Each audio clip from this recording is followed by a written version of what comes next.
우리의 운명을 뒤흔들게 될 거대한 소용돌이가 시작되었습니다. 격변의 시대, 한국은 세계 패권을 결정짓는 중심축이 되고 있습니다. 비상계엄과 탄핵 정국은 단순한 한국 내의 문제가 아니라 한국의 제조업 강국으로서의 위상, 그리고 그 주도권을 둘러싼 국제적 패권 다툼의 일환입니다. 한국을 지배하는 세력이 결국 세계 패권의 승자가 될 것입니다. 미국은 한국을 포기할 수가 없습니다. 윤석열 대통령은 후보 시절부터 종북 간첩 문제를 심각하게 인식해 왔습니다. 대통령 취임 후에도 참모진들에게 이 나라에 이렇게 간첩이 많은 줄을 몰랐다 개탄스러워했습니다. 31년 만에 국군 방첩사를 방문한 윤석열 대통령의 행보는 이번 계엄이 치밀하게 계획된 조치임을 보여주고 있습니다. 이것은 한순간 충동적 결정이 아니라 국가 붕괴를 막기 위한 구국의 결단이었습니다. 현재 반국가 세력들은 발악하면서 광기를 드러내고 있습니다. 그들은 자신들의 민낯이 완전히 드러나게 되었고 이제 그들 동조 세력까지 커밍아웃하면서 최후의 발악을 하고 있습니다. 이런 상황에서 무안공항 항공기 참사가 발생한 것도 결코 단순한 우연으로 볼 수가 없습니다. 또 사고 직후에 미국 전투기가 긴급히 한국에 배치되었고 이것 또한 철저하게 준비된 작전임을 암시하고 있습니다. 또한 사고 항공기의 블랙박스가 분실되었고 이것에 대한 미국 항공 전문가가 즉각 투입하고 있다는 사실은 이 사건의 배후에 깊은 음모가 있음을 시사하고 있습니다. 그리고 오늘 조희대 대법원장은 신년 인사에서 국가기관은 권력을 남용해서는 안 된다고 강력하게 경고했습니다. 이 발언은 경찰, 검찰, 공수처 등에서 최근 대통령을 체포 영장까지 발부된 상황에서 나온 발언으로 윤 대통령을 지지하는 발언으로 보입니다. 이것은 윤석열 대통령이 조희대 대법원장에게 이번 계엄의 불가피성을 설명했다는 것으로 보입니다.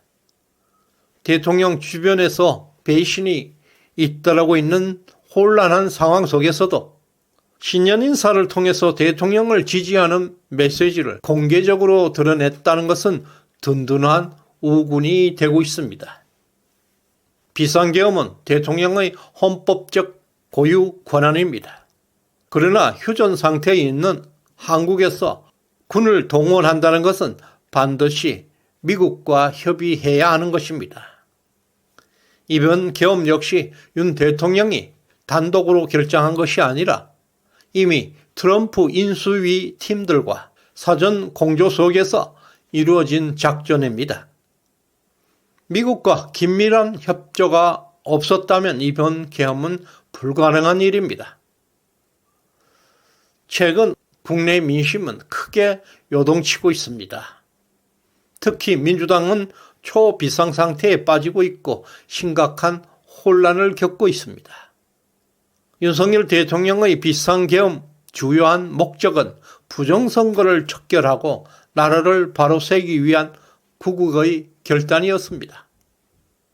일각에서는 이것을 내란으로 몰아가면서 국민적 분노를 자극하기 위해 애쓰고 있습니다. 그러나 국회와 선관위에는 각각 300명씩 총 600명의 계엄이 배치되었을 뿐입니다. 단 한 명의 부상자도 나오지 않았습니다. 매우 평화로운 계엄이었습니다. 계엄군은 대통령의 계엄 목적에 따라서 오로지 선관위를 압수수색했습니다. 선관위 서버 그리고 여론조사 심의위원회 즉 여심이 데이터를 확보했을 뿐입니다. 이미 서버에 대한 포렌식 작업이 완료된 것으로 알려졌습니다. 또한 여심이 관련된 중대한 변화가 나타나고 있습니다. 여심이는 중앙선관위 산하 소속으로 대한민국의 모든 여론조사를 통제, 관리하는 기관입니다. 그동안 여심이는 여론조작의 산실로 지목되어 왔습니다. 비상계엄 이후에 여심위에서 여론조작 기능이 마비된 결과가 최근 여론조사에 엄청난 변화가 나타나기 시작했습니다. 첫 번째, 12월 3일 비상계엄 조치 이후에 윤석열 대통령의 지지율 여론조사가 사라져 버렸습니다. 윤 대통령의 지지율이 급등하고 있다는 증거입니다. 이재명 그리고 민주당은 윤 대통령의 지지율 조사를 차단하면서 그들의 자신들의 불리한 여론을 숨기려고 애를 쓰고 있습니다. 그러나 가끔 여론조사가 나오고 있습니다. 오늘 나온 윤 대통령의 지지율은 무려 36.1%까지 폭등하고 있습니다. 계엄 이전보다 훨씬 높은 지지율을 기록하고 있습니다. 둘째, 지난 14일 윤석열 대통령의 탄핵안이 국회에서 가결된 이후에 국민의힘 지지율 또한 폭등하고 민주당의 지지율은 급락하고 있습니다. 이 같은 변화는 민주당과 주류 언론의 주장과는 정반대의 결과가 나타나고 있습니다. 국민의힘 상승세는 일시적인 것이 아니라 이미 명백한 추세를 형성해서 상승 국면에 있습니다. 셋째, 최근 여론조사 결과 발표를 누락시키거나 아예 삭제하는 사태까지 벌어지고 있습니다. 국민의힘 지지율이 폭등하고 민주당이 폭락하는 여론조사 결과를 발표하지 않거나 삭제하는 등 심각한 논란을 키우고 있습니다. 대표적으로 조현 CNI가 28일과 29일 이틀간 실시했던 여론조사 결과는 국민의힘 38.2%, 민주당이 37.9%로 국민의힘이 완전히 역전했다는 충격적인 여론조사 결과가 나왔습니다. 불과 2, 3주 전에 20%포인트 이상 뒤처지고 있던 국민의힘이 오히려 앞서가는 조사 결과입니다. 또 다른 여론조사에서는 국민의힘 지지율이 38.2%, 민주당은 41.5%로 3.3%포인트 차이로 따라잡는 결과가 나왔습니다. 반국가 세력들은 이런 여론의 흐름까지 조작하고 삭제하고 있습니다. 이러한 여론조사는 사실상 이재명과 민주당의 사망선거와 똑같습니다. 앞으로 이재명은 2, 3개월 내로 선거법 2심 판결이 있고 또 연이어 진행되는 많은 재판에서 이재명은 하루라도 빨리 윤 대통령을 탄핵하려는 시도를 감행하고 있습니다. 그러나 윤 대통령의 지지율이 폭등하고 있고 국민의힘 지지율이 민주당을 넘어서고 있습니다. 이러한 여론 변화는 대통령 탄핵 심리 그리고 경찰, 검찰, 공수처 수사에서 막대한 영향을 미치게 될 것입니다. 현재 이재명은 할 수 있는 모든 카드를 내던지고 있습니다. 무모한 막가파 행보를 이어가고 있습니다. 그 모든 것들이 자충수로 부메랑이 되어서 이재명 자신을 덮치고 있습니다. 헌법재판소 탄핵 심리뿐만 아니라 모든 수사기관의 수사가 동력을 잃게 될 것입니다. 이렇게 갑자기 여론이 급격하게 변하는 이유에 대해서 궁금해할 것입니다. 그것은 윤 대통령의 치밀한 전략의 결과로 알 수가 있습니다. 지난 12월 3일 계엄군은 계엄 포고령을 발표했습니다.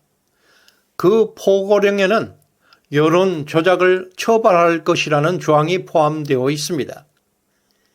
이 조치는 여론 조작의 중심지 바로 여심위를 털겠다는 계획이었습니다. 계엄군은 즉시 여심이를 급습해서 여론조사 관련 데이터를 전면 압수했습니다. 확보된 데이터에는 2020년 4.15 총선 그리고 2024년 4.10 총선 또 국민의힘 전당대회 여론조사 데이터까지 여심이가 가지고 있는 여론 조작의 핵심 자료들을 포괄적으로 압수해 왔습니다.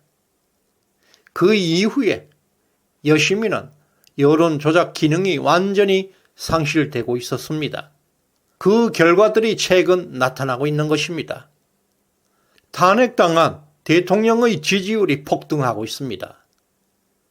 당대표가 추방된 국민의힘 지지율도 눈에 띄게 상승하고 있습니다. 계엄군이 여심이 여론조사 데이터를 압수했을 뿐입니다. 여론조사 결과는 정반대 현상이 나타나고 있습니다. 현재 윤석열 대통령의 지지율은 보수 핵심 지지층에서 54%까지 폭등하였습니다. 이런 고공의 지지율 상태에서는 헌법재판소 절대 윤 대통령을 탄핵할 수가 없습니다. 반국가 세력은 현재 엄청난 충격으로 사실상 패닉에 빠졌습니다. 그리고 미국의 폭스뉴스, CNN, 영국의 BBC, 일본의 NHK 등 전 세계 무려 70개 언론사들이 한국의 탄핵 관련 집회 그리고 재판 상황에 대해서 취재 열기가 뜨겁고 집중되고 있습니다. 이러한 현상은 트럼프 진영에서 윤석열 정부를 지원하기 위한 작전이 작동하고 있는 것입니다. 또 친중 세력들의 조작에 대한 감시와 경고를 보내는 사인들입니다. 이것은 한미 공조가 오래전부터 이어져 왔음을 보여주는 강력한 증거입니다. 윤 대통령의 자유민주주의 수호 전략은 성공적으로 진행되고 있습니다. 한미 공조는 계획대로 치밀하게 가동되고 있습니다. 특히 여심이 데이터를 압수했다는 것은 여론 조작의 실체를 결정적으로 파헤치는 신의 한 수가 되고 있습니다. 반국가 세력의 완전 소탁이 임박하고 있습니다. 그러나 아직 먼 길을 가야 합니다. 배신자들이 속출하고 있는 가운데 더 굳건하게 우리는 뭉쳐야 할 것입니다. 시대정신연구소에 후원해 주신 이윤행님, 황향란님, 김충길님, 소망님, 남진우 색스폰TV님 진심으로 감사드립니다. 구독, 좋아요 꾹 눌러주시길 바랍니다. 고맙습니다.